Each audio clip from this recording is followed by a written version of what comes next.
Hey all, welcome to Parker's Reefs. It's Good Friday in Australia and I've literally just spent the last 9 hours straight doing gardening and washing cars. We're done now, so I wanted to stick true to my promise and make sure I get a video out to you guys that are subscribed to this channel so far, and I figured even though I've got most of my tanks automated, the Idiot Proof Reef Tank still needs its weekly maintenance, so I may as well grab the camera and take you along for the ride.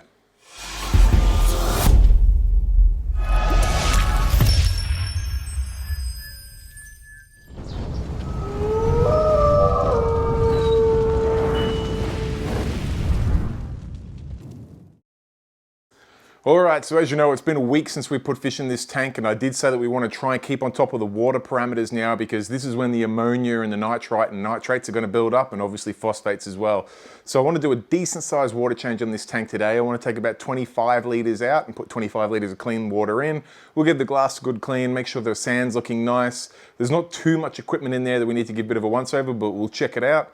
And that's probably about it. Maybe after the water change, we'll put a little bit of probiotic in there just to make sure that all our bacteria are as lively and as healthy and as feature-packed as possible. And the tank should be looking good for another week. So let's go get into it.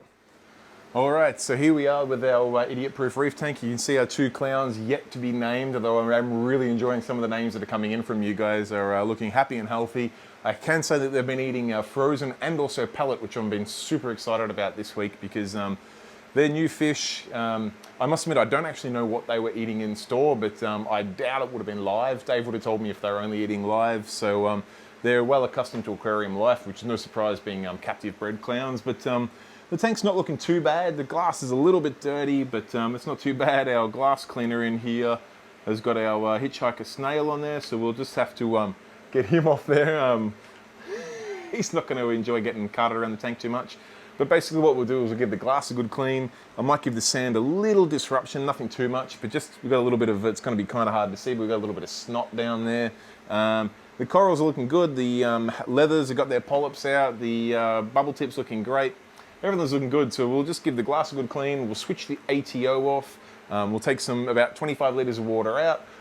Obviously we'll turn the heater, the return pump off as well as the ATO. We'll put 25 litres of new water back in. And then we'll put some probiotics in there, and that should be it for this week. Maybe we'll give the clowns a bit of food while we're here. Let's get into it.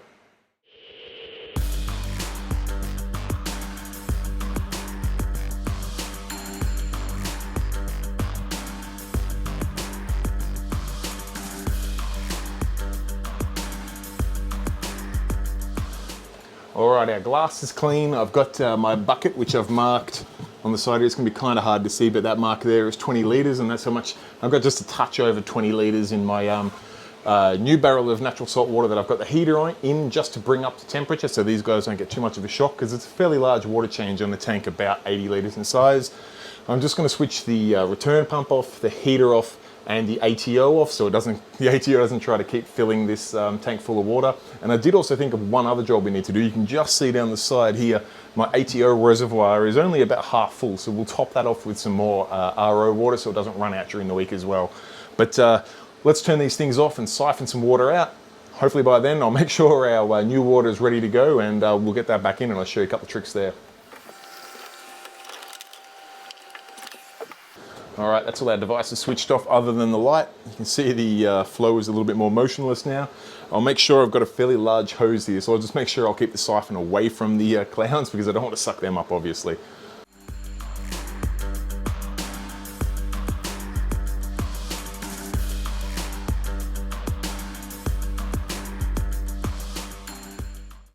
Keeping well away from our clowns, we just hit our 20 litre marker. So I'll pull that hose out. That was lucky. I only just saw it hit the hose, the water line hit the 20 litre marker. I forget that when I'm using this large 20 mil hose how quickly it siphons, but we're looking pretty good. So I'm going to check the temperature of the new salt water and make sure it's around 20, at least above 23. I mean, it doesn't have to be 25 exactly, but if it's above 22, 23, it's going to be near enough to put back in without giving these guys too much of a shock. We'll be good to go. All right, our water's a little bit colder than expected, so while that's heating up, I'm going to jump on and fill up the RO. It's going to be kind of hard to see in there because it's a pretty tight spot, but essentially all I've done, I've got another jug of RO here.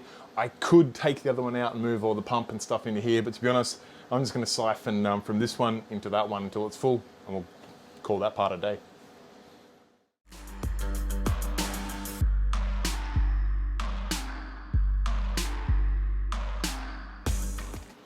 All right, that's got that RO nice and full, as you can see. That'll keep us going for a couple of weeks should I not bother filling it up next week. You can see the clowns are still fairly excited by what's happening, and while the water level's down a little bit, you can see that beautiful rose bubble tip is on its way to splitting. It's got two distinct different faces. There's still only one mouth if we have a look from the top. You can see there's only just the one mouth on that side, but look at that colour just come in. Absolutely stunning piece. Won't be long till we form another mouth and that splits, so exciting times in the Idiot Proof Reef Tank. All right, now we've got our water up to temperature. I've got it up to 24 degrees, which is near enough. The tank runs at 25, but 24 is not going to be a problem. Our salinity is the same. I've got 1.026 in the main tank, 1.026 in here, which means we've got a nice consistent transfer. I'm going to now use this jug here. It's got a nice little tap on the end of it, which makes life really easy. I'm going to attach a bit of hose to that tap, just so I can point the water exactly where I want it to go. It saves having to tip water in. You can see I'm using the cat scratching post here, but if you've got like a stool or, I don't know, some other piece of furniture you can use, it just makes life a lot easier than trying to hold 20, 25 kilos of water above your tank and not splash it. That's one of the worst things ever. So I'm just going to I'll touch the hose on this side.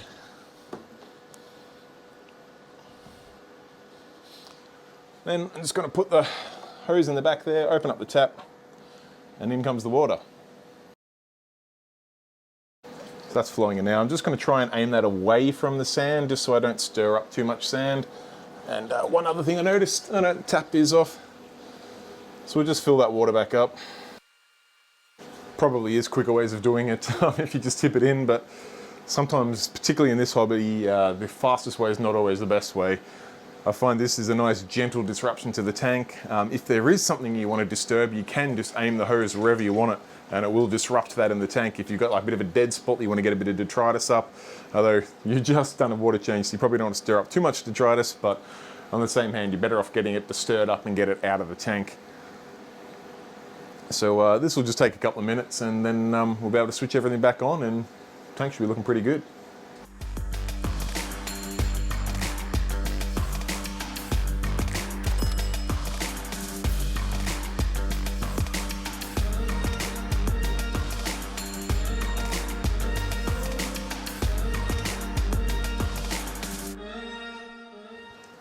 All right, our water level's up where we want it to be. Now all we really need to do is switch all the devices back on. I'll start off with the return pump, make sure that looks okay. I'll just point the outlet of the return pump down a little bit, just because I don't want it to splash too much. And then it's got a little cat hair in there, one of the downsides of using a cat scratching post, I guess. I'll make sure the water level, once it levels out at the back chamber, I'll make sure that it's where we want it in the front chamber. I've still got about a litre or two left in my jug if I need it, so we'll see where that ends up. All right, while I'm there, I'm going to switch the heater on as well. Just because there was that 1 degree Celsius difference in the temp. All right, the water level in the back chamber has come down a little bit, but we are starting to get where we need to be in the front. I'll just angle that outlet up a touch again, just so we get a nice little ripple and a bit of oxygen circulating through. Yeah, okay, we're probably about 1 litre short, just because the rear chamber is a fair way below the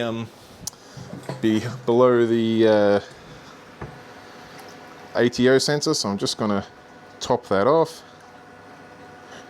Now that I've only got a little bit of water in the jug, it's much easier to pick that up and tip it in as it was when it was full. Probably still a touch short in the back chamber. Put a little bit more in. Probably a touch too much, that's okay, not a problem. I'll adjust the ATO sensor up. I'll switch it back on.